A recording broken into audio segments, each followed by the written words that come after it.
kamar tahanan Kediri. Puisi ini aku tuliskan.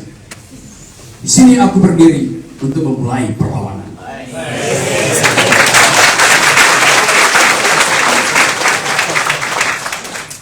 Salah satu cara untuk melawan adalah dengan menginspirasi publik melalui fasilitas estetika.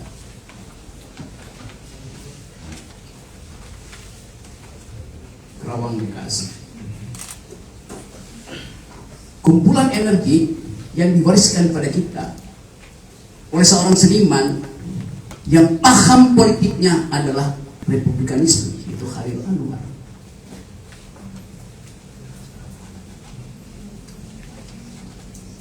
Kemajuan-kemajuan peradaban tidak dihasilkan oleh praktek-praktek politik, oleh manifesto besar, tapi oleh peristiwa-peristiwa kecil yang seringkali diberi energi oleh para seniman. Kita bisa baca dalam banyak peradaban keinginan untuk menghasilkan ingatan publik di Argentina yang tidak punya pengetahuan tentang akar sejarahnya diwujudkan melalui novel yang ditulis oleh Gabriel Marci, Gaby, judulnya 100 Years of Solitude. 100 tahun diam.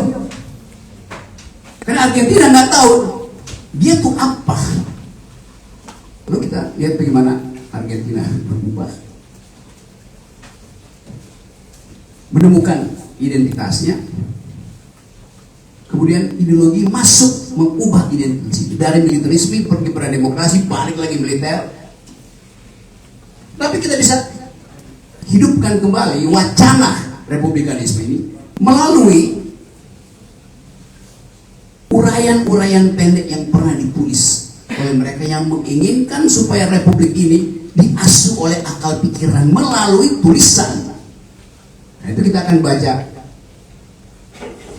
risalah-risalah pendek dari Van Malaka, risalah-risalah pendek dari Sultan Syahrir, kumpulan pidato-pidato pendek dari Bung Karno, keterangan-keterangan historis tentang sosialisme dari Bung Hatta.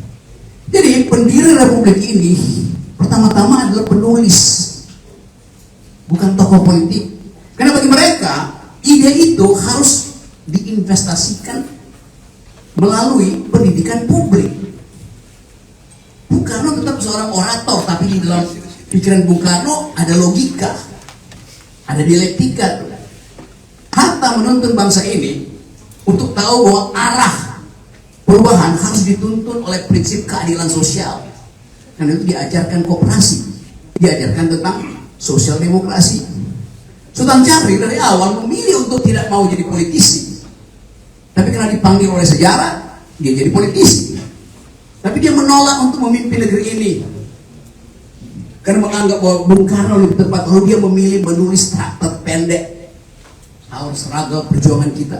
Di dalamnya adalah uraian tentang sistem dunia. Di dalamnya diterangkan dengan bagus apa sebetulnya fungsi anak muda untuk menghasilkan Indonesia yang berpikir. Jadi sampai hari ini kita masih menganggap bahwa sumber inspirasi ideologi negeri ini datang dari tulisan-tulisan mereka yang punya kemampuan estetik menyusun argumentasi secara koheren lalu diwujudkan dalam bentuk gerakan politik. Sultan Syahrir bikin partai untuk memungkinkan ada perubahan politik. Bung Karno bikin partai. Muhammad Hatta akhirnya juga bikin partai, Partai Demokrasi Islam itu. Tan Malaka bikin partai. Jadi ujung dari pikiran adalah partai supaya ada peralatan politik. Tapi sekarang kita punya partai tanpa pikiran. Kan itu dasarnya. Saya akan berjuang habis-habisan sampai ke daerah untuk membesarkan PSI.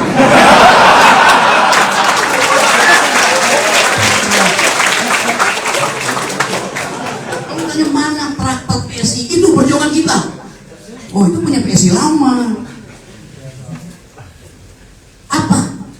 Pikiran PSI baru sekarang dilipat di amplop. Begitu dibuka, merah, biru warnanya 150.000 untuk membujuk pemilih muda. Jadi bagaimana mungkin negeri ini dihidupkan dengan pikiran kalau arah politik tidak dihasilkan melalui diskursus, melalui narasi. Coba Pak Jokowi bikin puisi kayak tadi, Gibran atau Kaisang. Belepotan. Politik hanya bisa disebut politik kalau diasuh oleh pikiran, itu namanya politik. Jadi Anda punya partai politik tanpa pikiran, itu artinya kaleng bekas. Tapi ada konsekuensi, yaitu mengambil risiko untuk ditahan di Polri, di Polres, di kamar tahanan kayak Paul. Cuman Paul beruntung dari kamar tahanan dia pindah ke kamar pengantin.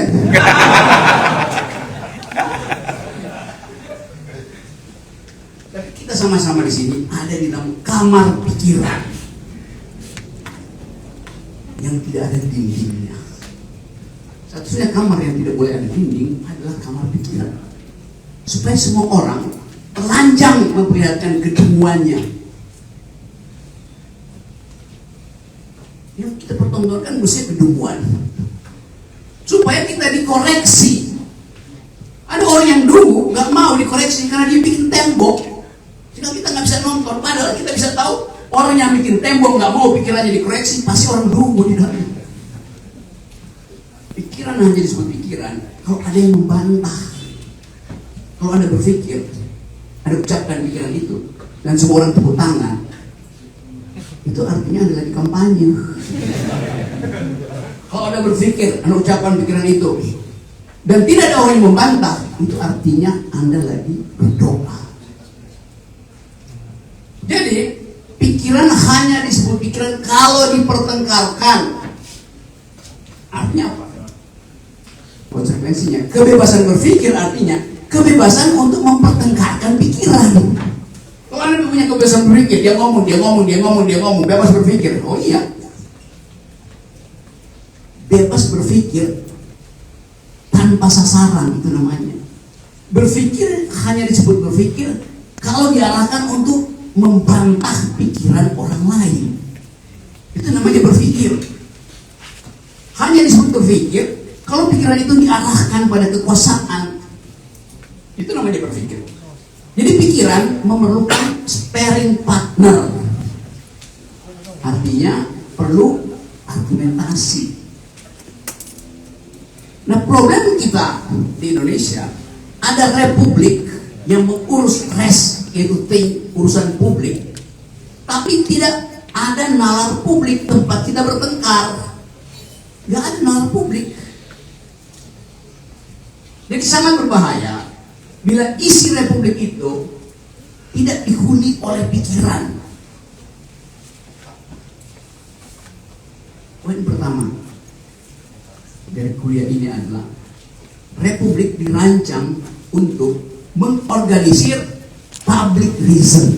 Saya mulai pakai, ini udah lama banget gue nggak pakai beginian ini. Saya ngajar 15 tahun lalu di UI. Sebelum UI jadi World Class University.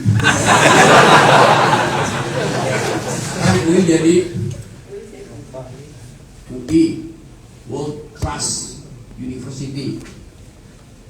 Kalau diterjemahkan bahasa Indonesia, WC UI. Bau. Saya pakai istilah tadi bahwa public republik itu hidup melalui public, kayak bahasa Inggrisnya nih, public reason, akal publik. Nanti kita bahas apa itu akal publik. Jadi republik hanya disebut sebagai wacana untuk menghasilkan akal publik bila di dalamnya ada perselisihan ide-ide publik, bukan ide privat. Jokowi, mana ijazahmu?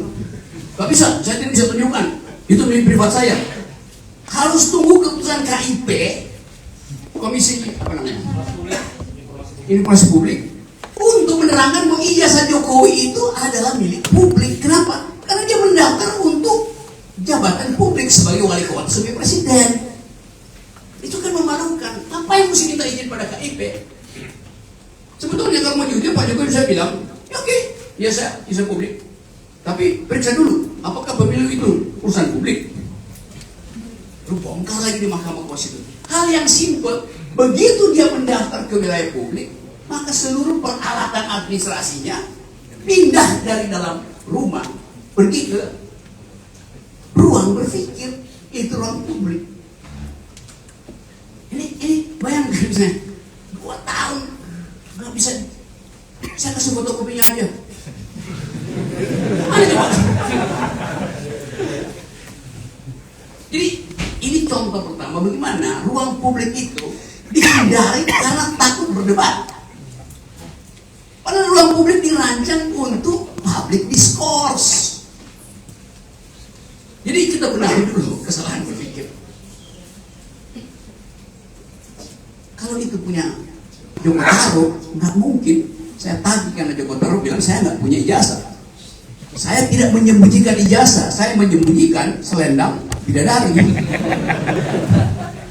Apa beda Joko Taruk dan Joko Widodo? Joko Taruk mengintip bidadari yang lagi mandi, terus dia umpetin satu selendangnya. Buat apa? Buat terjadi kegelisahan di antara para bidadari. Karena kesaksian, oh siapa yang ambil selendang saya sehingga saya nggak bisa kembali ke nirwana? Sambil diintip sama Joko Taruk. Jadi waktu Joko Taruk mencuri dan menyembunyikan selendang seorang bidadari, terjadi percakapan publik di sebuah kolam. Artinya Joko Taruk pintar, dia menyembunyikan selendang itu, para bidadari akan berbahaya untuk mempercakapkan peristiwa disembunyikannya. Biasa itu. Selendang maksudnya. Tapi ada Joko yang lain yang justru menyembunyikan identitas primer itu jasa supaya tidak dipercakapan publik. Padahal dia orang publik. Joko Taruk orang privat. Itu bedanya dari Joko Taruk dan Joko yang itu. Jepang dikit ya. Dia pasti nyepung banyak gue. Kita balik pada poin ini. Ada republik. Kita memilih republik supaya semua res itu, res artinya thing, hal-hal, diselenggarakan melalui forum semua orang, forum publik kita sebut begituan. Apa yang diselenggarakan di situ? Percakapan tentang kepentingan publik. Dengan cara apa? Percakapan yang diajukan dengan cara argumentasi publik. Itu namanya public reason, akal atau sebut nalar publik. Sekarang saya ambil contoh buat tahu apa itu nalar publik. Balik pada kasus ijazah, karena itu yang jadi kasus saya berikut. Joko yang bukan Taruk mempidanakan si Surya yang nama depannya Roy, CS, Suis, dengan alasan mencemarkan nama baik. 2 tahun diskurs publiknya berlangsung, tapi tanpa kemanfaatan penggunaan nalar publik. Memang saya kira publik mau bicara semua, talk show tiap hari ada di situ. Tapi prinsip nalar publik tidak pernah dibahas di semua stasiun TV. Apa itu? Bahwa Roy, Tifa, Resmond bertanya pada seseorang di dalam kedudukan publik dia sebagai kepala negara. Yang bertanya adalah warga negara. Warga negara bertanya, "Hei, kepala negara, mana ijazahmu? Lapor pencemaran nama baik." Nama baik itu hanya hubungan pidana antar orang, bukan antara negara dan warga negara. Kan Presiden Jokowi kedudukannya sebagai pejabat publik. Nah, tapi dia kan sekarang bukan lagi pejabat publik. Iya, yang dipersoalkan ketika dia pejabat publik datang ke KPU Solo, Jakarta, dan dicurigai dengan curiosity academy. Tiga begundel ini mencurigai otentisitas dari ijazah seorang pejabat publik. Maka sebagai warga negara dia bertanya, apa yang salah kalau orang negara bertanya? Kalau dia orang biasa bertanya pada orang biasa, lalu bilang, "Mau bikin ijazah palsu?" Ya, dia bisa bilang, "Buktikan ijazah palsu." Tapi ini warga negara bertanya pada kepala negara, maka menjadi kewajiban etis kepala negara untuk menjawab. Ini ijazah saya. Kenapa dia mesti jawab? Karena dia kacung saya. Saya tuannya. Kan dia minta izin dari saya kan menjadi kepala negara kan. Ini saya akan bikin ini bikin. Oke, saya pilih. Karena ini saya tahu, orang yang tadi mengemis suara dari saya tidak mau tunjukkan bahwa cara dia mengemis itu legal dengan ijazahnya. Masa ditunda? Itu tidak contoh untuk memperlihatkan bahwa ada republik tapi tidak ada nalar publik. Bahaya.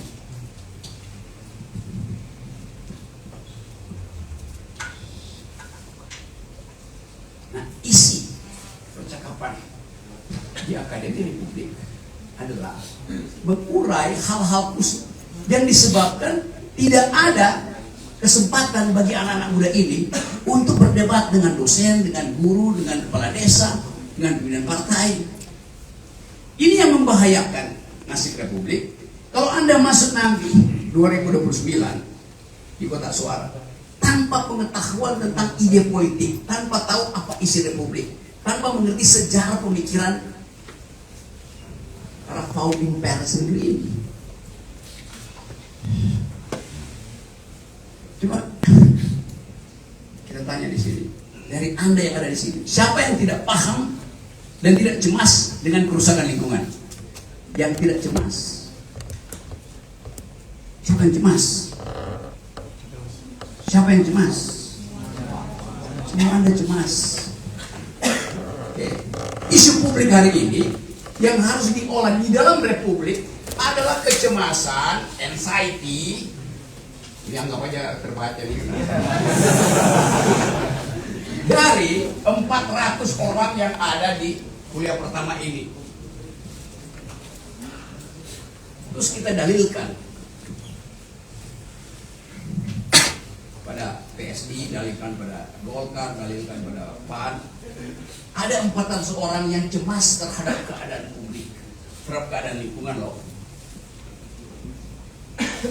Terus untuk partai itu bertanya, jadi urusan kita apa? Kami menuntut kalian yang mengendalikan Republik buka data status anggota kalian yang mencuri ekstraktif industri yang dituduhkan oleh Presiden. Apa jawaban mereka pasti? Cuma 400 orang. Cuma perseorang. Karena tantang mereka. Bagaimana kalau lebih dari itu? Silahkan.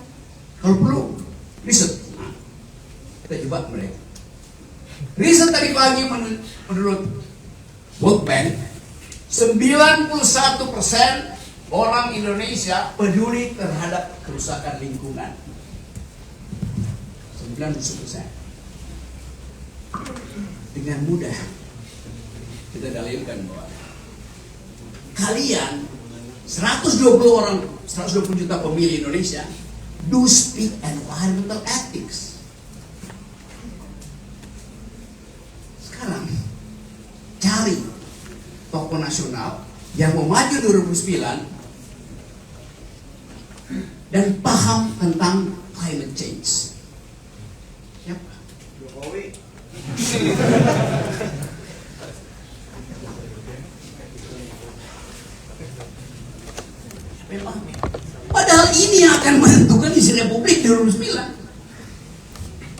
ada seorang presiden yang punya otak, dia bilang, saya akan jadi calon presiden dengan mengandalkan 91% suara ini,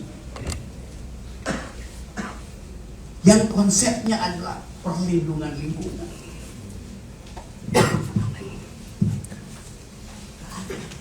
Karena tadi begitu dia bilang I do speak in front of the expert, bawa ke sini. Siapa yang mau bilang begitu misalnya? Golkar, saya tahu tentang etika lingkungan. Silakan Pak Halil dulu di sini. Uji dia. Golkar bilang, saya paham tentang etika lingkungan. Silakan jongkok di situ sambil manggul beras. Karena kita mau jujur, Anda paham apa tidak? Konsekuensinya apa? Dibongkar track record dia di bidang kerusakan lingkungan dengan dia mereka.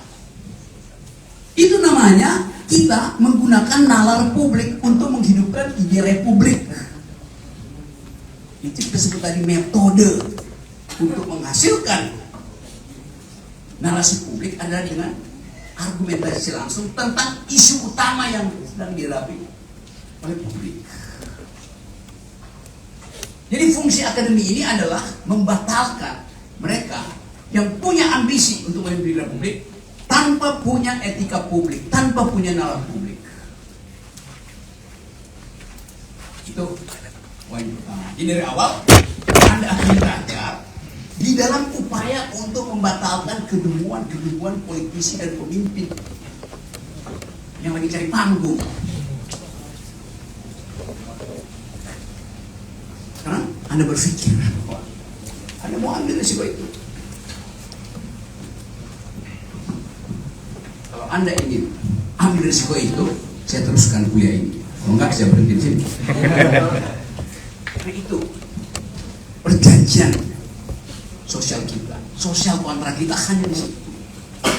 Anda dengan saya dengan Anda dengan Ucen, Anda dengan Robert, Anda dengan Haris Asrar, DVD segala macam. Mau ambil risiko? Mau ambil risiko mengundang tokoh-tokoh itu atas nama Akademi Republikan. Tulis surat setiap bulan dan upayakan supaya mereka menolak, supaya kita bully dia.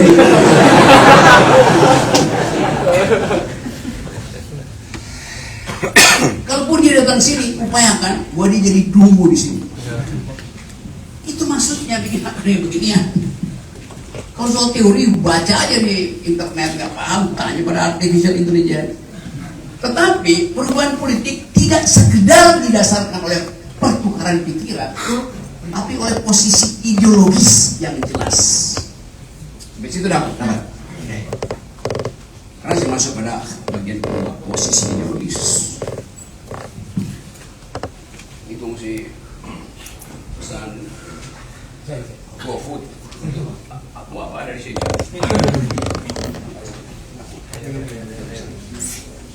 Ya.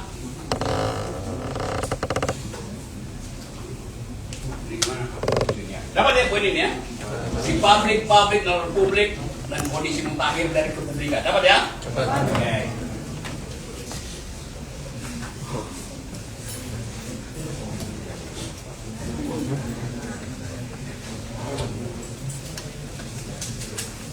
Jadi bagian pertama tadi anggap aja bab tentang metode berpikir melalui nalar publik, ya.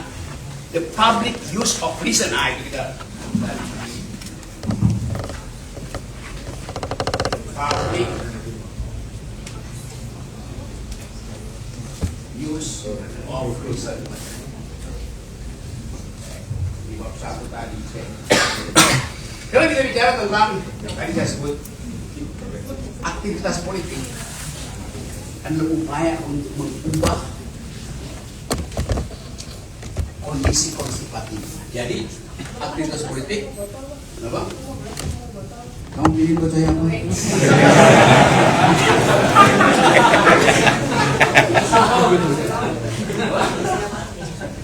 Ada urusan apa sih Paul? Kita uji kesetiaan Paul.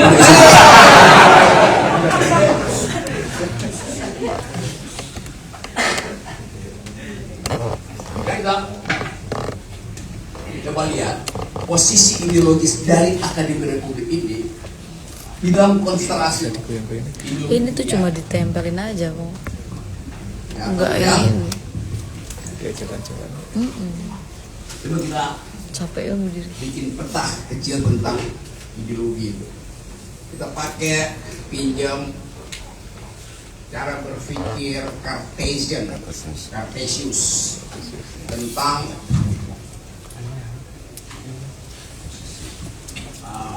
apa biasa disebut ini? Saya sebut ini sumbu X, ini sumbu Y. Dan begitu kan? Si ini matematis. Cartesian card namanya, teman ini dibikin oleh Cartesius untuk memudahkan pemetaan matematik. Oke, ini sumbu X aksis, ini sumbu A ordinat, begitu kan? Ya. Ini kita kasih skala nih. 1, 2, 3, 4. 5 boleh. 1, 2, 3, 4, 5. Ini negatif, itu positif. 1, 2, 3, 4, 5. 1, 2, 3, 4, 5. Oke. Kan kita beri nama dulu. Ini biasanya disebut sebagai kuadran 1, kuadran 2, kuadran 3, kuadran 4. Cartesian kuadran.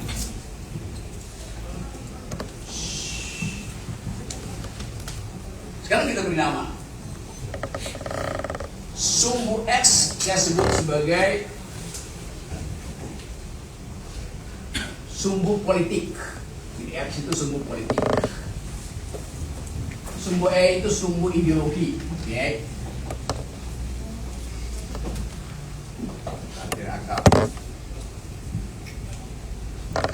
Secara umum, kondisi ideologi di Indonesia terbelah atau terpisah atau terbedakan antara mereka yang menganggap bahwa politik itu adalah urusan publik, karena itu tidak boleh dibawa-bawa urusan privat. Bahwa politik itu tidak ada hubungannya dengan keyakinan seorang, selain keyakinan publik. Biasa disebut ini sumbu ideologi yang sekuler. Okay. Sementara ada yang menganggap bahwa politik itu harus dihidupkan melalui doktrin-doktrin agama, doktrin-doktrin kebudayaan. Kita sebut itu sebagai sumbu teokratis, ya. Dengan kata lain, bagi mereka yang berpikir sekuler, Tuhan jangan dilibatkan di dalam urusan publik. Bagi mereka yang berpikir teokratis, Tuhan harus dilibatkan. Gampangnya begitu ya. Nanti kita lihat konsekuensinya. Jadi ada ideologi sekuler, ada ideologi teokratis. Dalam politik Indonesia itu dari awal sudah berlangsung. Ada partai-partai Islam, ada partai-partai sekuler nasionalis. Oke ya, itu dulu sumbunya. Sekarang kita lihat aksisnya, sumbu X-nya. Ada politik yang diasuh secara majemuk, ada politik yang diasuh secara terpusat. Pakai istilah yang lebih mudah diingat. Majemuk artinya pluralistik, oke? Terpusat artinya monolitik. Nah, oke ya. Bukan ya. Tapi sini masih gitu ya. Pemetaan yang kita sebut ini pemetaan ideologi untuk kepentingan perkuliahan ini. Sekarang coba kita masukkan di situ beberapa kasus. Kalau saya sebut misalnya partai yang beroposisi sekarang adalah PDIP. Okay. PDIP, dia ada di kuadran berapa? Kuadran 1 kah? Kuadran 2, kuadran 3, kuadran 4. Golkar ada di kuadran berapa? PKB di kuadran berapa? PKS ada di kuadran berapa?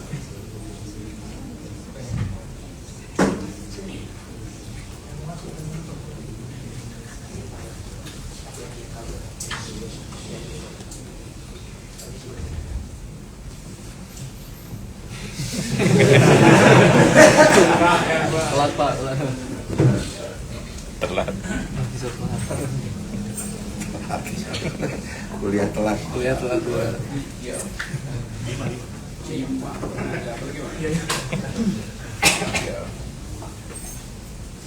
Poin yang baru masuk berapa? 2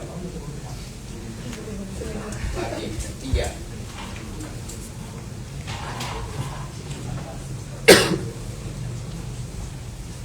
Kenapa tinggal 2? Biasanya ada 7. Dan kenapa ada 3? Biasanya cuma 1 di kota. Mungkin bidadari. Nah, mungkin ada 3 bidadari itu di Polres. Ada yang salah pas. Dia Joko Taruh. Namanya kayak Joko Widodo. Oke, tarik sini ya. Coba kita lihat. PKS, Partai Keadilan Sejahtera. Deteksi Anda dia ada di kuadran berapa? Ini teokratis, itu sekuler, ini monolitik, itu pluralis. Ini ada skala, nggak usah takut nanti kita.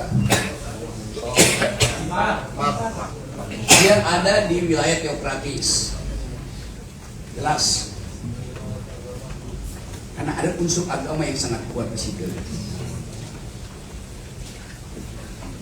Skalanya berapa? 1, 2, 3, 4, 5. Ini minus 1, minus 2, minus 3, minus 5. Kelas ya. Minus bukan berarti negatif ya, cuma penanda aja. Minus 3. 0, 1, 2, 3. Oke. 3.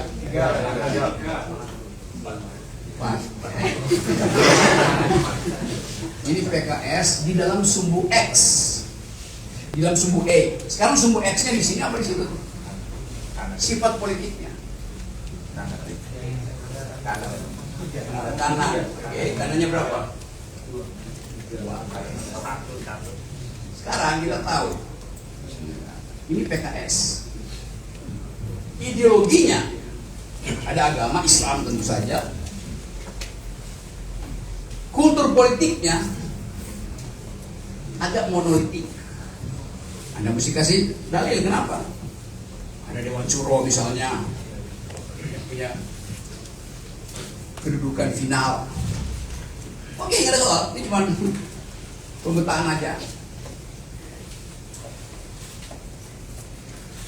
PAN ada di mana PAN?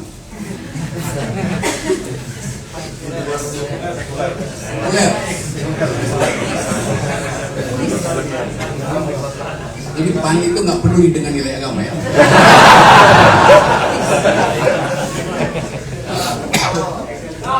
Bukankah PAN unsur teologinya kuat banget?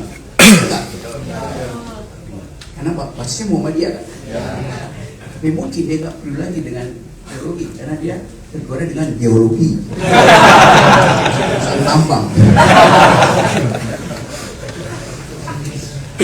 Oke, PAN pasti ada unsur teokratik karena core ideas-nya dibuat oleh teman-teman Muhammadiyah. Maka ada dimensi teokratis. Tentu tidak sebesar PKS. Karena di PAN, oke, ada yang bukan Islam masih ada di situ. PKS juga mulai membuka diri seperti itu. Tapi kalau kita lihat genealoginya, PAN ada di dalam wilayah itu yang mungkin buat. Sekarang kita nilai dia monolitik atau dia pluralistik. Di mana misalnya pluralistik berapa? 2 boleh. Ini PAN. PAN. Ini PKS tadi XE-nya 2,3 nih, 2X 3E. PAN 2,2. Oke ya. Ini scaling aja. Golkar Nah, oke. Nggak boleh minum di bikin. Jadi dia masih sekuler. Kalau dia berapa? Satu. Ini aja 0, 1, 2, 3, 4 boleh. Sistem pengambilan keputusan monolitik apa? Pluralistik. Ya, monolitik karena ketuanya dia arah-arahin. Berapa monolitiknya? Berapa? 3, 4, 5, 4. Jadi dia lebih monolitik dari PKS itu. Itu maksud saya itu. Kan Anda taruh di sini, Anda bisa geser monolitiknya PKS supaya Golkar di bawah situ kan gampang aja. Pasti lebih monolitik PKS. Monolitik dalam pengertian arah itu untuk menjaga konsistensi partai, ya, bukan monolitik dalam arti yang lain. Kita melihat partainya. Sekuler, kalau Anda geser di sini misalnya, maka Golkar dapatnya di sini ini 4,2 Golkar. Mungkin sebentar lagi dia pindahkan ke sini ya, kalau bahaya di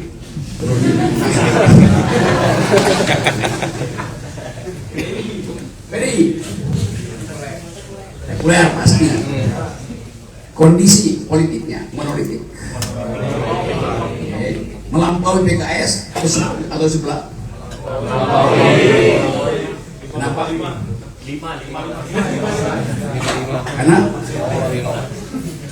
apa? Karena Jokowi. Sekulernya berapa? 5. Monolitik 5,5. PDI sangat sekuler. Tapi kemungkinan Megawati pasti yang ada bayangkan. PKB Islamnya tuh basisnya NU pasti ada teokratisnya. Monolitik berapa? 5. PKB Anda bisa taruh apa aja di sini. Demokrat sekuler berapa? Monolitik apa? 5. Militer soalnya. PSI bilang berapa PSI? Hah? Berapa? Oke, PSI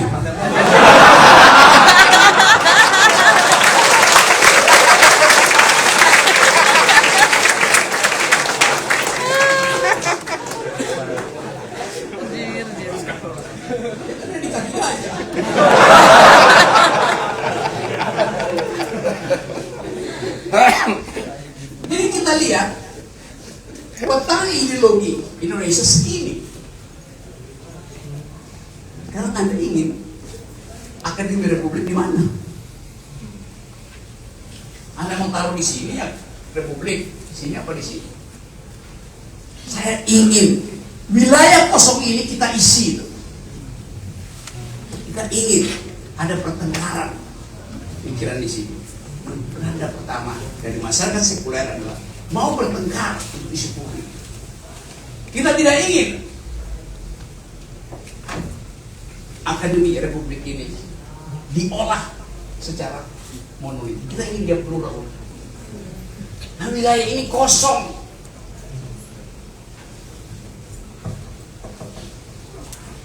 Jadi ini wilayah operasi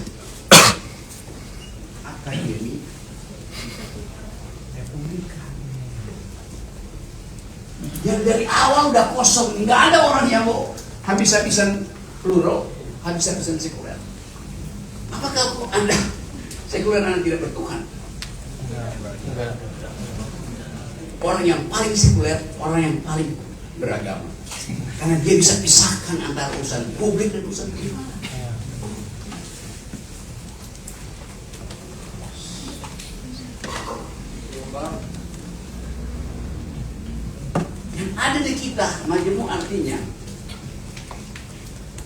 saling menghargai.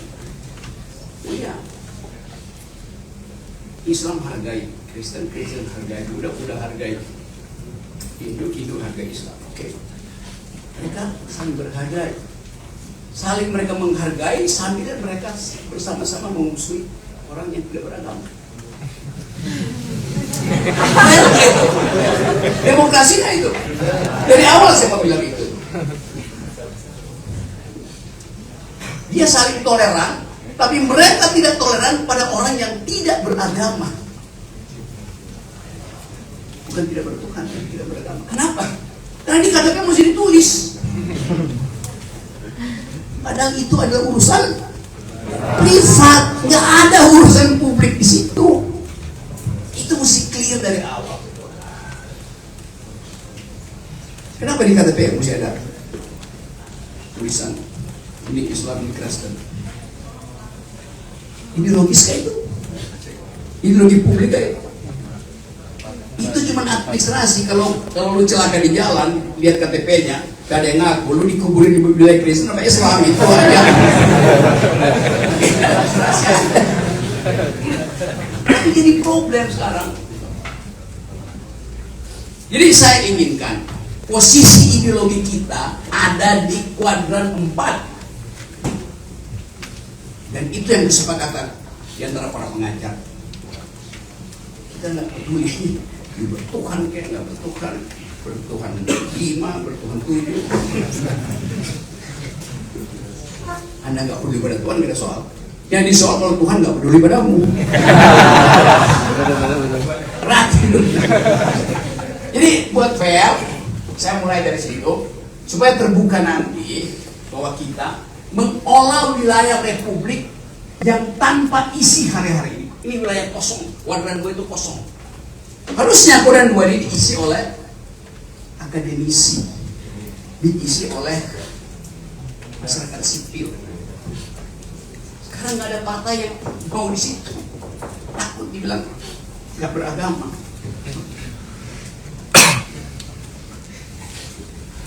Coba kita berapa banyak tokoh partai politik yang pakai rompi orange dan sholatnya sempurna.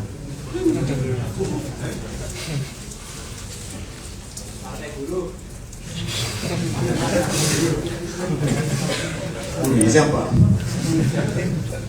Jadi sekali lagi saya selesaikan bagian ini, kita diskusi. Saya sudah terangkan tentang metode, yaitu upaya untuk memastikan bahwa di dalam wilayah publik satu-satunya metode adalah argumentasi. Argumen hanya disebut argumen kalau dimaksudkan untuk membantah argumen lain.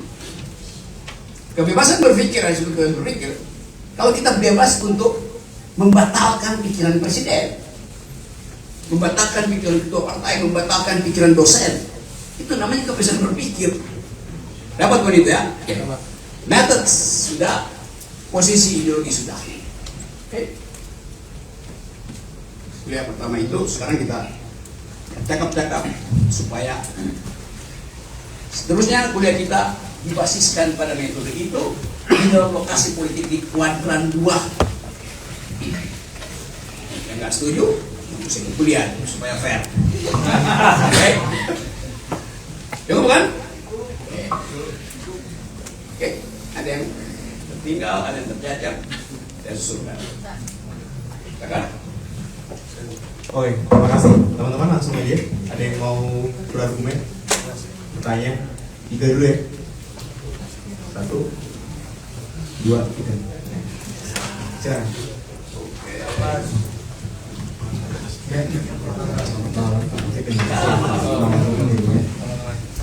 Ya, saya tertarik dengan pembahasan mengenai Republik dan setelah saya dulu belum ditulis tentang beliau konsentrasi di lembaga negara. Mungkin pertanyaan yang ingin saya sampaikan ialah pemikiran mengenai Republik adalah pemikiran yang telah lama ataupun sangat dalam dibicarakan pada meja sidang DPUPKI dahulu oleh para pendiri negara kita, di mana pemikiran itu dibahas berhari-hari, yang mana opsi-opsi dari bentuk pemerintahan pada akhirnya dijatuhkan pada bentuk republik dan dengan bentuk negara kesatuan. Pertanyaan utama yang ingin saya sampaikan adalah apa faktor paling krusial yang membuat ide republik dari para pendiri negara akhirnya melenceng jauh seiring dinamika ketatanegaraan kita saat ini. Terima kasih. Oke, bagus. Kenapa melenceng? Kenapa yang dipikirkan oleh Soekarno, Sultan Syahrir, Tan Malaka, Nazi, segala macam itu yang kemudian disepakati di dalam putusan konstituante, yaitu negara berbentuk republik, kedaulatan ada di tangan rakyat. Kira-kira apa? Oke, taruh situ sebagai penjelasan pertama. Feudalisme masih ada di dalam mental yang sampai sekarang. Apa lagi? Hah? Oke, oligarki membatalkan percakapan publik. Apa lagi? Jadi dengan mudah kita bilang republik harus dihasilkan ulang dengan membatalkan oligarki dan menihilkan feudalisme. Panjang urusannya itu. Gak bisa dalam 3 sesi. Tetapi kalau ide itu kita tahu bahwa memilih republik artinya hilangkan kultur feodal. Memilih republik artinya seluruh urusan mesti terbuka bersama dengan kasakusuk ketemu presiden. Oligarki. Jadi itu isinya sebetulnya. Dan kita bahas itu di sini supaya ada energi untuk bertengkar tentang isu-isu itu di publik dan talk show.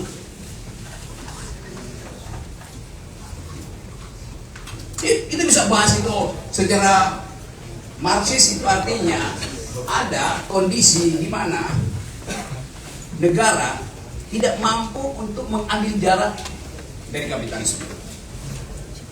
Akibatnya apa? Ya kapitalisme memanfaatkan kembali nilai lama. Untuk apa? Untuk konservasi. Apa itu? Pendudukan. Lewat apa? Ya lewat feodalisme. Lewat apa? Lewat kepercayaan bahwa oligarki akan growth 8%. Itu namanya diskurs ideologi untuk melihat itu.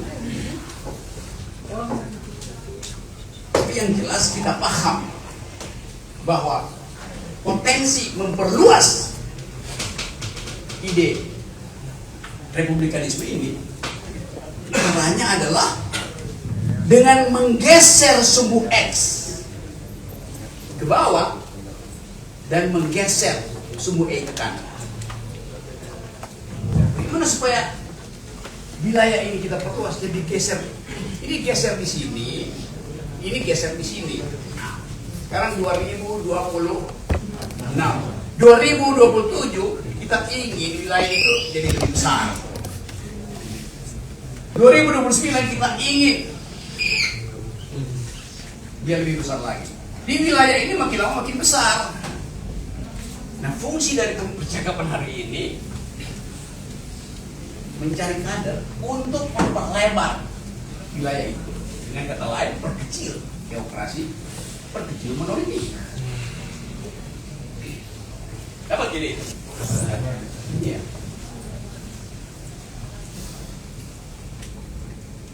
Dalilkan itu. Ada pertengkaran mereka yang masih menganggap bahwa politik feodal diasuh di wilayah-wilayah ini kan feodal juga ini. Ini juga feodal, itu juga feodal karena ada hierarki. Jadi dengan sinopsis itu kita tahu arah ideologi kita, metode untuk menghasilkan Indonesia yang tidak monolitik alias pluralistik dan tidak teokratik alias sekuler. Saya tahu bahwa dua istilah itu akan jadi persoalan. Apa itu sekuler? Nah, itu yang saya maksud sesi berikutnya. Ada pertanyaan itu. So, ketika Anda ragu-ragu mendalilkan ide sekuler, ya Anda harus pro pada teokratik. Sebagai individu, setiap orang diminta untuk taat pada aturan komunitas. Tapi apakah negara ini negara yang berbasis agama? Iya, agama disebut iya. Coba kita lihat. Di dalam konstitusi disebut secara jelas.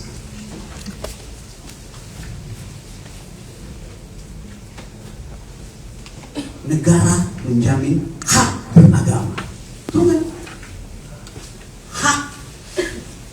saya berhak minta jaminan negara. Kalau saya beragama, kalau saya nggak beragama, ngapain saya minta jaminan negara? Jadi hak beragama itu harus dijamin negara. Tapi warga negara tidak berkewajiban beragama. Di mana di konstitusi bilang warga negara berkewajiban beragama? Nggak ada. Anda wajib beragama di dalam komunitas agamamu. Apa? Ya jalankan syariatmu.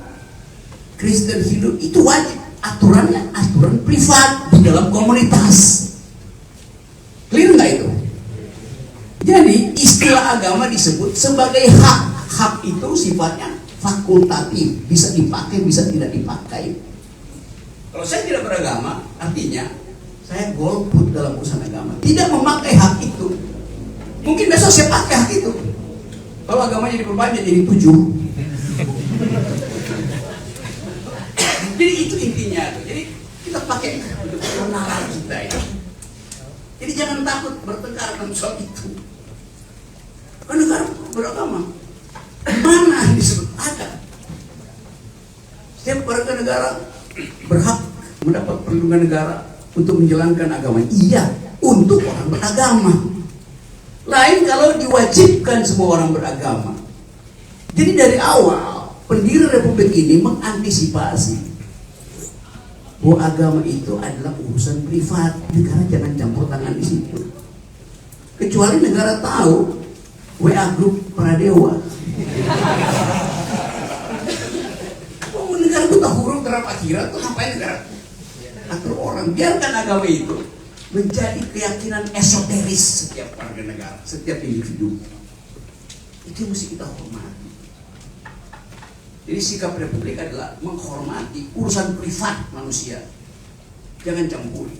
Urusan publik harus dicampuri.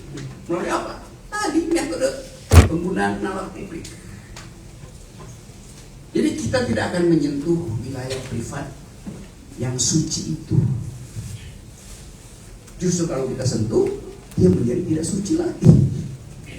Jadi menjadi sekuler artinya menghormati kesucian pilihan keyakinan orang. Itu Islam. Dan itu sikap religius yang paling sempurna. Assalamualaikum warahmatullahi wabarakatuh.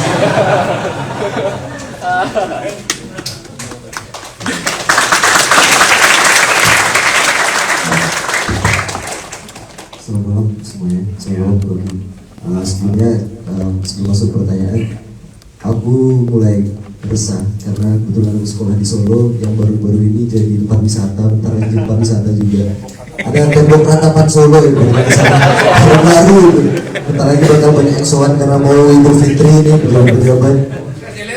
Siang-siang pun ada yang tahlilan. Besok Lebaran banyak pengusaha yang sana juga itu kebetulan. Karena ini pertanyaan saya lebih ke tadi kalau udah bahas ideologi dan segala macam, lebih ke kekhawatiran di generasi saya aja. Kebetulan generasi Z, beberapa diskusi sempat ikut diskusi publik dan dapat statement yang kurang menyenangkan sebenarnya. Bahas soal Pancasila. Wah, yang kata Ibu Rocky, the foundation of philosophy ya Bung ya. Itu saya sempat mempertanyakan apakah Pancasila masih relevan, apakah Pancasila masih sanggup untuk dibahas dan lain-lain. Malah bilang, wah komunis yang maksudnya gimana nih kok tiba-tiba mempertanyakan Pancasila dengan komunis. Ibu mempertanyakan Republik ini sebenarnya manifestasinya kemana sih? Kita tuh mau kemana arahnya? Karena menurutku di beberapa ideologi besar seperti Marxisme, liberalisme, semua itu punya neo dan pos, neo pos-posnya itu. Sedangkan Pancasila tidak pernah digugat. Digugat sering ya, tapi gak pernah ada pengugatan secara diskusi itu. Aku yang mempertanyakan, kenapa orang-orang gak berani? Kenapa kita gak mempertanyakan Pancasila dulu sebagai dasar kita? Kita mau gerak ke hal-hal besar, sedangkan utopia kita aja kita gak punya. Aku mau pertanyakan itu, kalau bisa pun kita menghasilkan utopia mana yang kita satukan arah gerak kita gitu. Itu sih pertanyaanku. Sekian, terima kasih, selamat malam. Oke, bagus diucapkan pertama. Harus dibongkar dulu apa ini Pancasila yang disebut sebagai ideologi negara. Kita mulai dengan tadi nalar publik dipakai untuk menguji apakah Pancasila ideologi negara.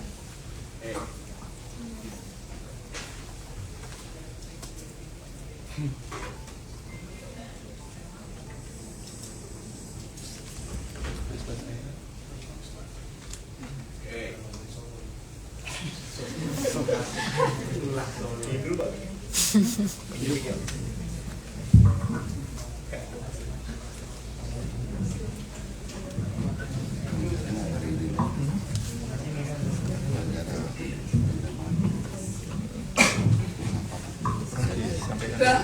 lihat keterangan di dalam konstitusi kita. Di mana di dalam konstitusi atau di dalam undang-undang yang lain Pancasila disebut sebagai ideologi negara. Di mana? Diucapkan sebagai ideologi, tetapi formalnya di mana diatur bahwa itu ideologi negara? Di zaman Hitler, fasisme itu ideologi negara ditulis di dalam konstitusinya. Di Tiongkok komunisme ideologi negara ditulis di situ. Sekarang Pancasila disebut ideologi negara ditulis di mana? Kalau mau bertengkar secara akademis dulu, nggak ada. Konstitusi nggak bilang Pancasila ideologi negara. Tidak ada undang-undang yang bilang Pancasila ideologi. Lalu dari mana idenya? Tiba-tiba Pancasila disebut ideologi negara. Ya karena semua negara harus berideologi. Hah? Ideologi adalah keyakinan personal seorang terhadap masa depan yang bisa dia uji berdasarkan turunan-turunan programatis dari ideologi. Komunisme punya turunan programatis, sosialisme turunan, liberalisme turunan. Karena Pancasila turunan derivat dari Pancasila. Ada ekonomi Pancasila, ada politik yang Pancasila, ada sepak bola Pancasila, ada padel yang Pancasila. Jadi kata Pancasila dibuat sedemikian rupa sehingga dia bisa diacu tanpa kita tahu dia ideologi apa bukan itu. Saya bahas agak dalam ya soal istilah ideologi dalam pengertian munculnya Israel. Ideologi artinya orang yang tidak bisa berpikir, ideolog, karena dia menjaminkan hidupnya pada doktrin. Waktu Israel itu dibuat di Prancis oleh orang yang nama belakangnya terasi karena panjang itu dimaksudkan untuk ngeledek mereka yang tidak bisa berpikir. Lu ideolog semua. Artinya beku pikirannya tuh. Asal usulnya begitu. Evolusi kemudian evolusi pikiran mengubah istilah itu untuk menunjukkan keyakinan politik. Jadi ideologi berubah dari satir terhadap apa namanya? Ideologi adalah orang-orang yang tidak bisa berpikir, yang ngotot aja itu masalahnya. Bahasa Indonesia apa ya? Tunggu. Bukan, termul.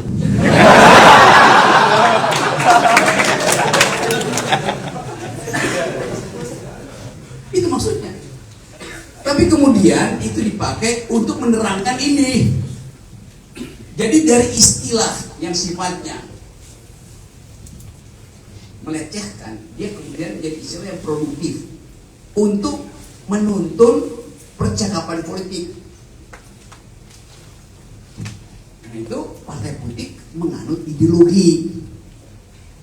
Itu sebenarnya bahwa ketika dia masuk menjadi percakapan politik, ilmu politik mengambil alih kata dasarnya ideologi itu menjadi ideologi. Nah di situ kemudian distudi sebagai pikiran politik, oke ya? Dari situ saya balik pada Pancasila. Sifat dari ideologi politik dia utuh, koheren, tidak ada pertentangan di dalam dirinya. Itu maksudnya ideologi itu. Pancasila ada pertentangan apa nggak kira-kira? Jadi kita lihat sila pertama adalah ketuhanan yang maha esa. Ditafsirkan manusia Indonesia yang baik harus bertuhan. Oke. Setuju aja. Sila keempat adalah demokrasi. Permusyawatan kualitas di situ. Dalam demokrasi, orang boleh tidak beragama. Jadi sila pertama sesuai dengan sila keempat. Yang sana bilang boleh, yang sana bilang harus. Yang di sini bilang ya nggak perlu. Karena demokrasi hitungannya adalah tadi force of the better argument, nalar publik yang dipakai, bukan nalar akhirat. Sila keempat itu sekuler. Sila pertama teokratis. Sekarang kita uji lagi. Boleh nggak orang jadi ateis di Indonesia? Boleh. Pancasilais nggak dia?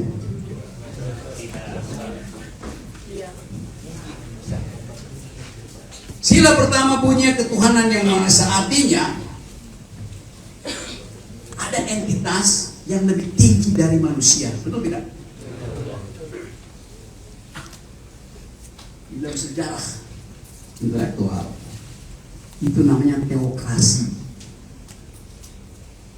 yang menguasai Eropa selama 1000 tahun, dari tahun 500 ketika Konstantinopel itu dijadikan Kristen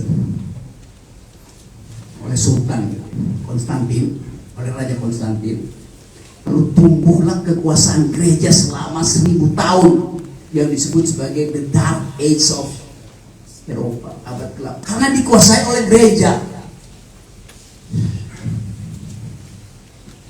Lalu tahun 1600 ada pencerahan, mulai ada ilmu pengetahuan, Renaissance.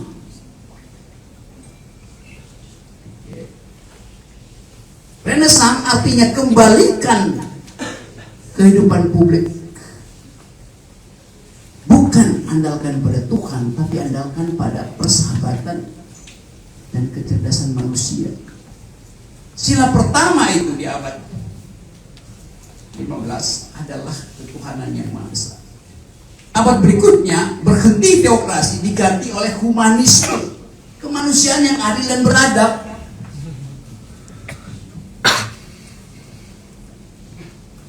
Artinya tidak diperlukan Tuhan untuk berbuat adil dan beradab. Kalau Anda, kenapa Anda berbuat adil dan beradab supaya masuk surga? Itu artinya Anda ada pamrih. Kemanusiaan itu tidak memerlukan tuntutan metafisik. Saya berbuat baik karena saya manusia. Kalau saya masuk surga itu bonus. Jadi sila pertama bertentangan secara epistemologis dengan sila kedua.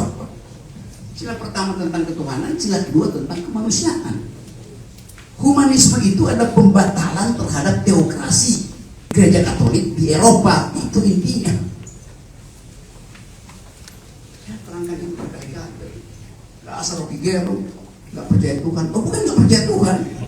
Kedudukan pikiran itu dimuliakan justru di dalam prinsip kemanusiaan yang adil dan beradab. Anda baca sekarang, Anda Google, humanisme itu apa? Ya ateisme. Berarti Anda anti pada Tuhan. Ateisme artinya saya tidak tahu ada apa tidaknya Tuhan. Anti Tuhan. Saya anti sesuatu yang saya tahu. Lu nggak tahu Tuhan di mana, lu anti, kan goblok. Gampangnya begitu. Jadi di kita dikabulkan antara ateisme dan antiteis. Di situ bahayanya. Peradaban kita ateis dari awal. Apa? Animisme. Kan yang disebut teisme sekarang adalah monoteisme. Padahal nenek moyang kita itu menyembah berhala. Satu berhala, tidak banyak berhala. Tuhannya adalah ekspresi dari pikiran dia.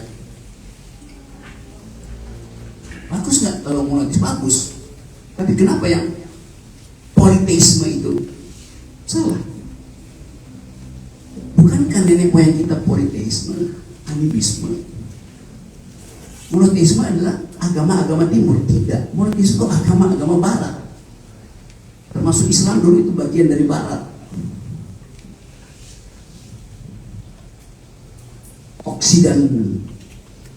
Oksidentalisme lalu jadi orientalisme.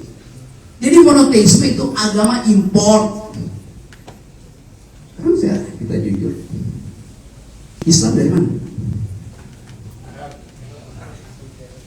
Saudi Arabia di provinsi berapa di Indonesia? Kristen dari mana? Palestina itu kecamatan apa di Jogja? Dan itu bukan agama asli Anda. Kan kita impor agama itu. Nah itu yang saya maksud, kejujuran berargumen. Jangan takut depan itu. Salah mungkin keterangan saya, tapi memang saya punya argumen. Ada nggak? Jadi ini bukan provokasi untuk jadi ateis, tidak. Untuk menerangkan kekacauan membaca sejarah itu aja. Bagus Anda beragama. Jadi sekali lagi, kalau kita bicara tentang wilayah ini, semua hal mesti berani kita urai. Bukan dengan sentimen, tapi dengan argumen. Batalin aja keterangan saya. Boleh nggak Marxisme jadi acuan Indonesia? Boleh. Pancasilais tidak? Di mana Pancasilanya? Iya. Keadilan sosial itu Marxisme in optima forma bahkan. Ini apa yang salah dengan Pancasila? Kalau dia melindungi Marxisme dan ateisme. Humanisme itu ateisme. Marxisme itu sila kelima. Ini yang saya mau terangkan. Pembicaraan menjadi kuku karena kita tanggung berargumen, takut ditangkap polisi. Pada semua argumen akademis yang dibuktikan di ruang kuliah, bukan di BAP.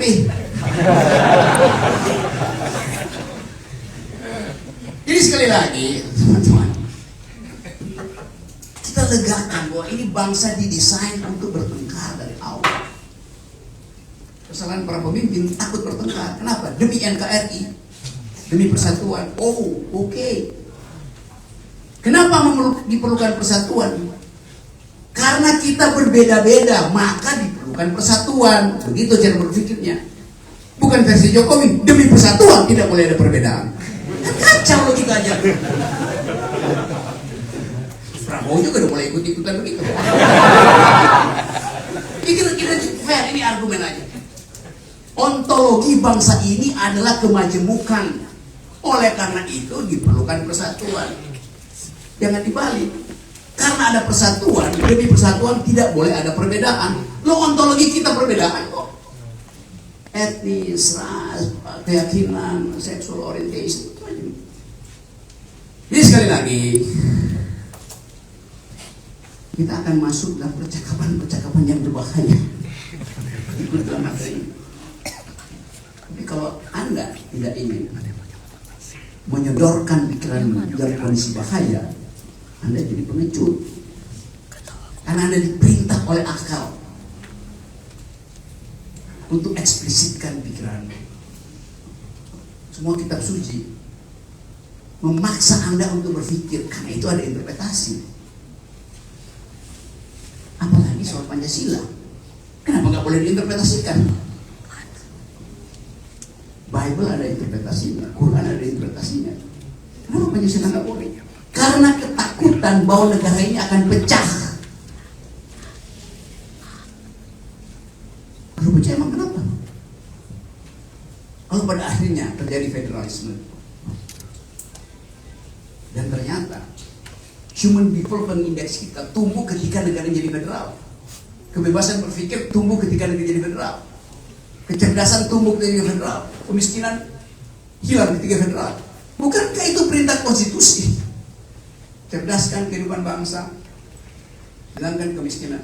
Kalau jadi negara federal dan berhasil untuk meningkatkan kecerdasan dari IQ 78 sekarang, dan berhasil mengatasi Gini rasio. Kan itu perintah undang-undang dasar. Jadi dengan kata lain, ketakutan kita itu membuat kita tidak lega untuk bertengkar. Artinya kita masih hidup di dalam kultur feodal. Jadi konsekuensinya kalau Anda nggak mau bertengkar, ada kultur feodal, ya Anda sendiri feodal, nggak mau bertengkar kok. Tapi selalu kita sebutkan bahwa pertengkaran itu demi persahabatan pikiran.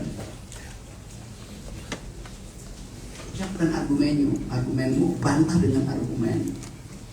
Itu nggak ada sekarang. Kayak ngomong sesuatu, jangan itu melecehkan segala macam. Bayangin saya SMA tahun 80-an itu. Cina ngehe. Arab dongok lu. Tanda persahabatan, aku nggak ada yang marah gitu. Jawa lu. Karena ada kultur Padahal zaman Orde Baru. Sekarang salah ngomong sedikit, ITE, hinaan, buset. Jadi nggak ada kelegaan berteman, berwarga negara itu. Bahaya tuh. Rocky Gerung berkali-kali diundang ke masjid, masih kuliah padahal dia bukan Muslim.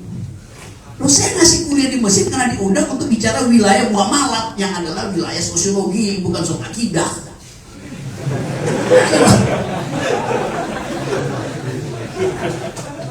Jadi itu yang saya sebut.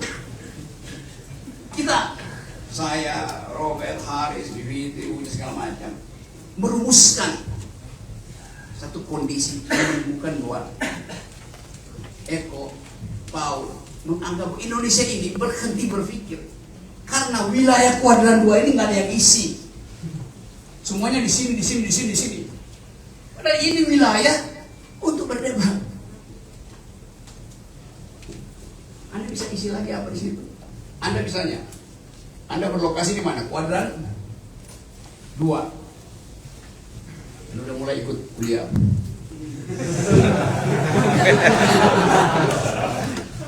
Sekarang pacarmu tahu kamu bisa diputusin karena pacarmu di kuadran 4.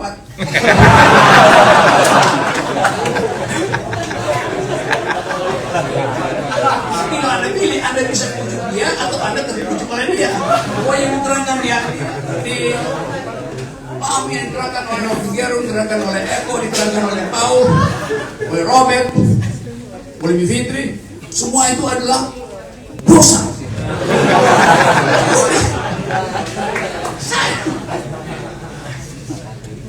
Jadi ada konsekuensi. Tetapi saya tidak, kalau ada wilayah di mana nalar publik dipakai terus, lama-lama juga ada soal begitu kan. Lu beda kamar secara politik, tapi satu ranjang secara romantis.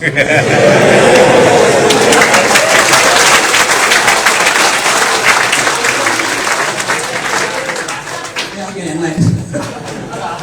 Betul.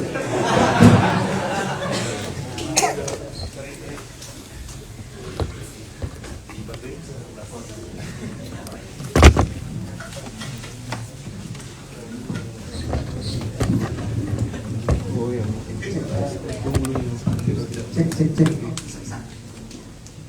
Baik, perkenalkan nama saya Benedict Ardian. Saya mau sebelum bertanya dulu saya mau kasih tahu dulu tentang yang ideologi.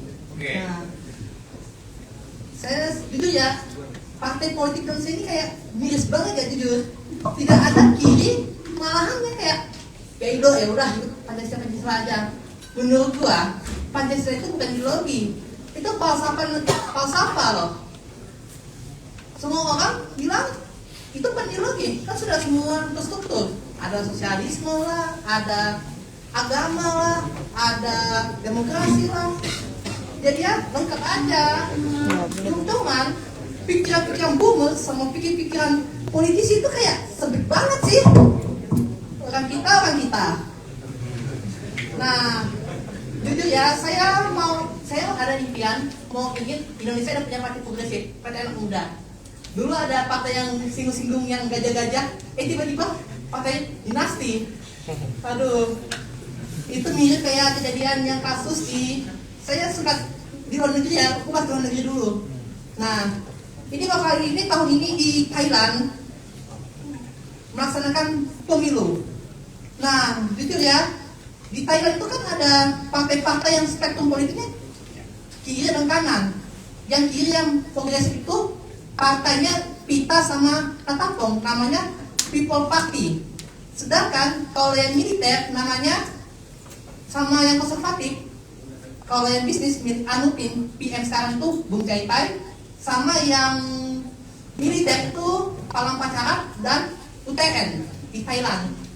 Kebetulan yang saya menang itu bukan partai progresif segala partai konservatif. Saya lihat teman-temanku yang suka Thailand itu kayak miris banget, sudah gagal lah reformasi. Semoga Indonesia kayak gini juga. Jadi kenapa Indonesia ini kan selalu pengen buat partai politik yang kiri-kiri itu mau pengen progresif, sosial demokrasi, yang bilang ini komunis. Dalam hatiku, komunis mana dulu lah. Nah jujur ya, ini bahas dulu ya Pak Rocky Gerung. Jujur, Indonesia ini sesat berpikir tentang sejarah Indonesia, sejarah tentang PKI, sejarah dengan komunis. Dulu di era 60-an, komunis itu lagi berantem lah.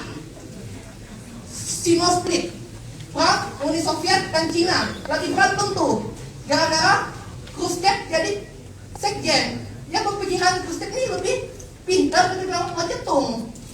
Nah, kesalahannya yang dulu yang PKI itu malah nempel Mao. PKI itu PKT. Ini terkesannya kayak bunuh diri secara politik. Kasihan 2 juta gara-gara nempel ke Mao Zedong. Padahal loh, Mao Zedong itu punya dimusuhi sama Deng Xiaoping sama Deng Xiaoping. Itu masih politik di Cina itu gak baik-baik saja zaman itu sebelum Mao Zedong meninggal. Nah, tidak semuanya negara komunis itu tidak beragama. Contohnya di Yugoslavia zaman Bos Tito. Aman-aman aja baik, aman-aman. Mikir Gates.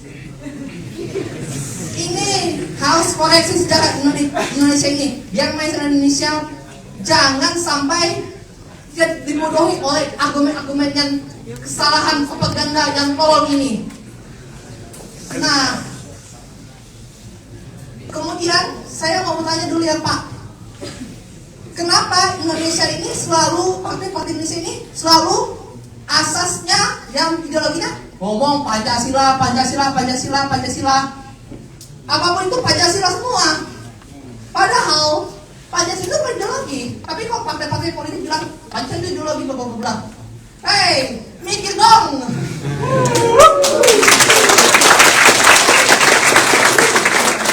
Kasih tahu ya, yang partai paling ada ideologi cuman PKS, Islami, PDIP, Merhain, sama Gerindra sayap kanan.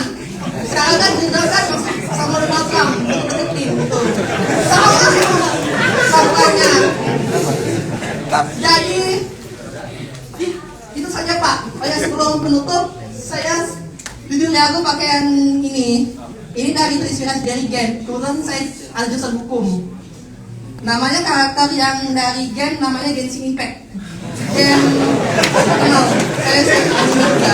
Namanya karakter namanya Suna.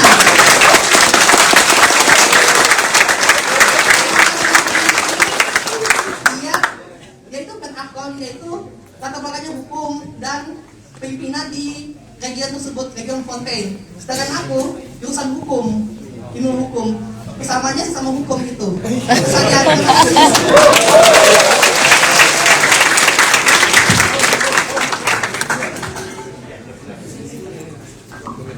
Oke, terima kasih atas komentarnya.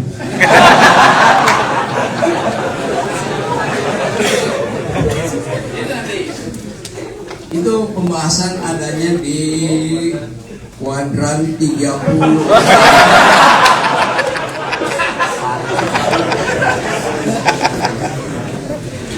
Dia menerangkan sekali sudah dijawab. Memang itu kondisi dari kedunguan sistem politik kita, kedunguan dari aturan berpolitik. Karena ideologi diharamkan. Karena dianggap kalau berideologi itu akan terpecah. Padahal justru dengan ada ideologi perpecahan itu diselesaikan melalui forum publik. Kenapa dari dulu ya pokoknya semua partai harus asasnya Pancasila. Kenapa nggak dibilang saya partai asas saya sila pertama, partai sana Pancasila asasnya sila kelima, kan lebih fair kan? Jadi kalau partai sama asasnya sama, ya ngapain kampanye? Itu dasarnya. Jadi anak muda tinggal pilih mau bikin partai asasnya apa. Itu aja itu ya. Oke. Masih ada waktu, teman-teman?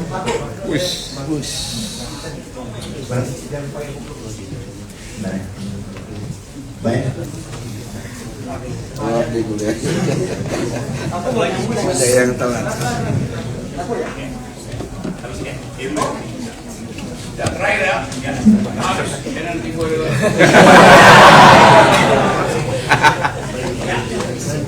Halo, selamat malam semuanya.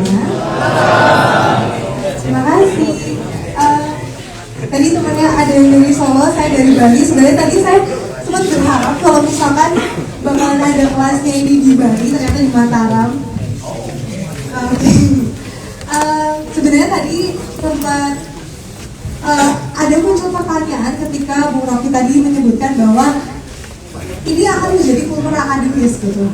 Tapi yang saya juga rasakan di kampus saya, mungkin teman-teman di sini juga merasakan di kampusnya teman-teman, yang tadi teman-teman sudah komplain gitu bahwa kayaknya kita ngechat dosen aja masih di-templating gitu.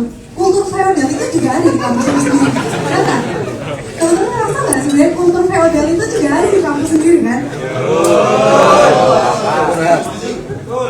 Iya, kita harus mengamini dong, memang itu yang terjadi sekarang kan. Tapi yang sebenarnya saya mau tanyakan adalah, oke, kita mau merubah gitu.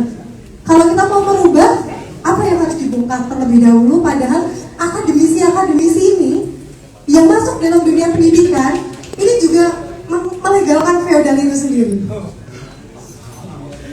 Gimana? Ya kayak gitu. Bahkan beberapa waktu yang lalu bahkan dosen saya tuh sempat curhat sama saya bahwa kayaknya saya sudah nggak mau ngajar lagi dari kampus karena berbelit birokrasi. Saya udah nggak mau ngajar lagi di kampus karena sekarang kampus ini udah pasar banget gitu. Dia aja nggak ngerti gitu loh bagaimana kultur akademis itu sendiri gitu. Mungkin teman-teman yang di Jogja cukup beruntung gitu loh. Saya di sana pertanyaannya nggak sekritis teman-teman yang di sini gitu.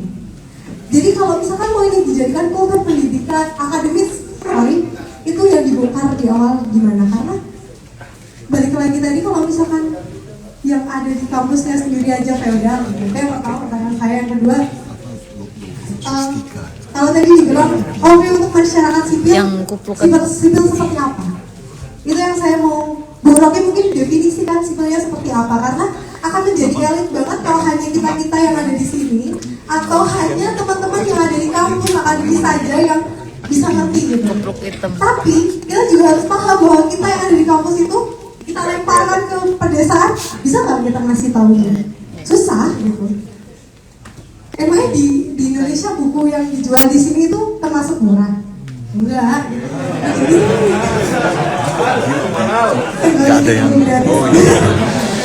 Tapi itu yang saya mau tanyakan gitu loh. Kalau sipil seperti apa? Karena akan menjadi kontradiksi kalau misalkan oke cuma ada di lingkungan kita, akan menjadi kontradiksi kalau kita nggak ada praktiknya gitu. Praktiknya gimana sih ke teman-teman yang mungkin guru tani atau mungkin teman-teman yang memang teman-teman tahu apa ya, yang tidak mendapatkan akses kayak kita gitu. Ya apa sih yang teman-teman bayangkan gitu? Dana pendidikan tingkat buat MBG apa gitu. Jadi itu sih yang sebenarnya saya rasakan dari tadi. Besar harapan saya kalau misalkan dapat diterangkan secara praktik seperti apa, karena itu bisa menjadi otokritik buat kita apa sih sebenarnya bisa kita lakukan bersama-sama gitu. Terima kasih.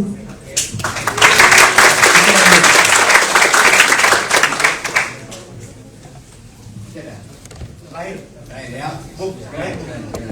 Setelah ini kan ada private. Langsung aja. Saya mau nyambung dengan pertanyaan kawan tadi sebelah yang menyinggung tentang masalah Partai Indonesia ya. Oke, kenapa kamu pernah putus sama dia?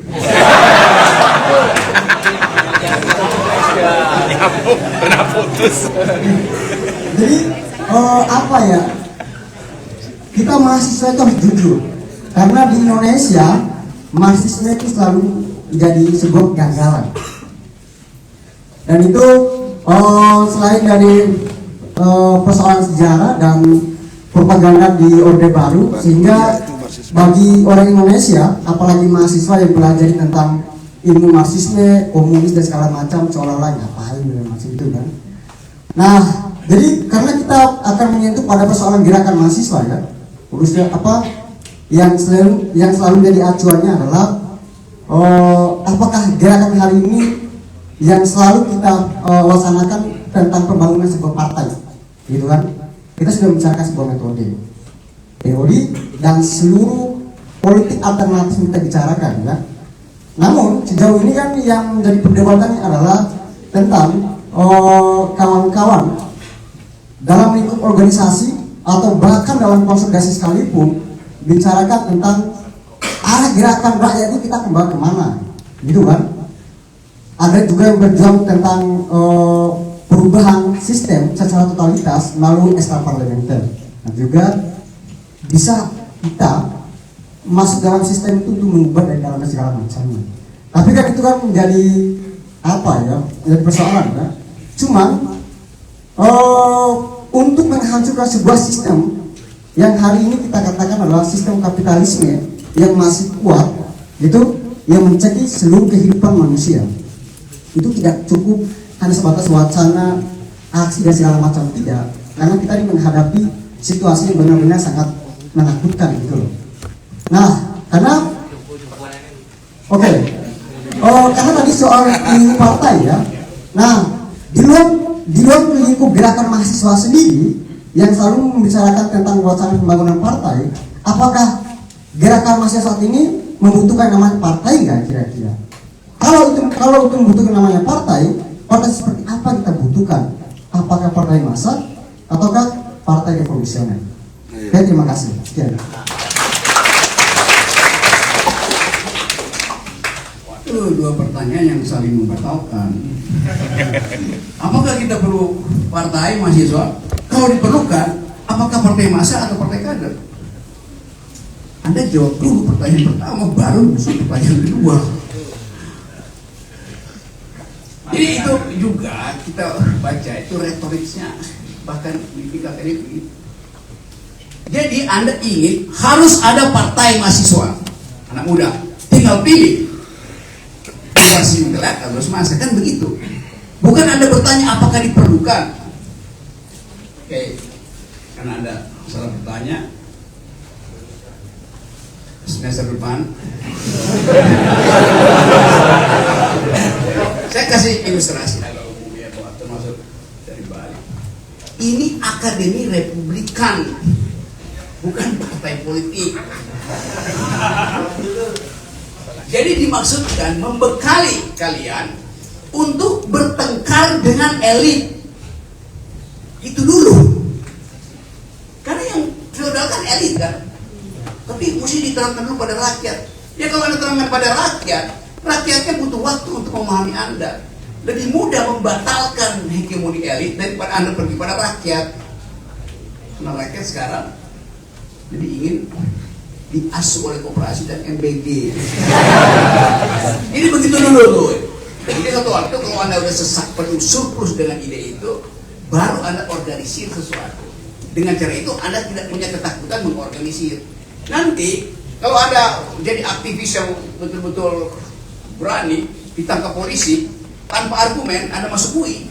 Begitu Anda masuk UI, ibumu telepon saya minta Anda dikeluarin sambil nangis-nangis. Padahal Anda bisa berargumentasi dengan polisi, dengan jaksa. Hadapi aja itu kan. Nah itu pentingnya kita bekali dengan pengetahuan tadi. Kalau Anda bilang kalian ateis, enggak, butuh ini. Terangkan pada jaksa, ateis itu beda dengan antiteis. Antiteis beda dengan agnostik. Itu caranya terangin. supaya terbaca bahwa Anda betul-betul aktivis yang otaknya penuh dengan ide itu. Jadi perkumpulan ini akan di backup dengan ide yang kuat itu. Jadi kendalikan dulu itu semacam wah dari sini mau turun ke jalan ya, turun ke jalan tanpa ide. Nggak mau pertengkaran nanti di ruang pengadilan. Anda minta ditangkap supaya Anda bisa ajarin jaksa dan hakim itu di ruang pengadilan itu.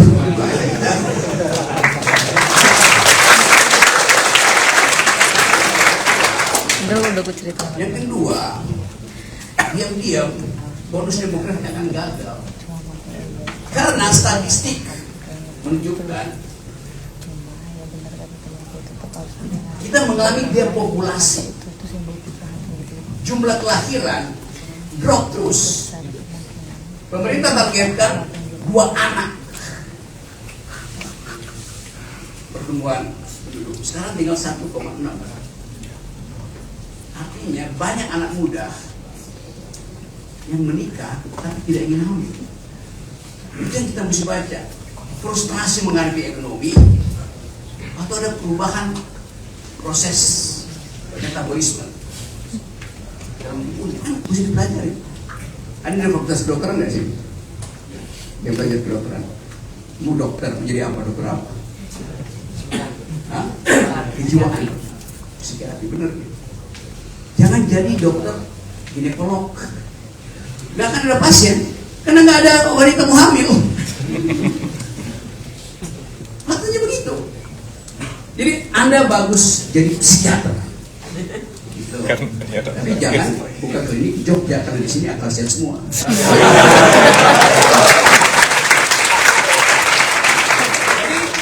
Anda bagus jadi psikiater, buka klinik di Solo.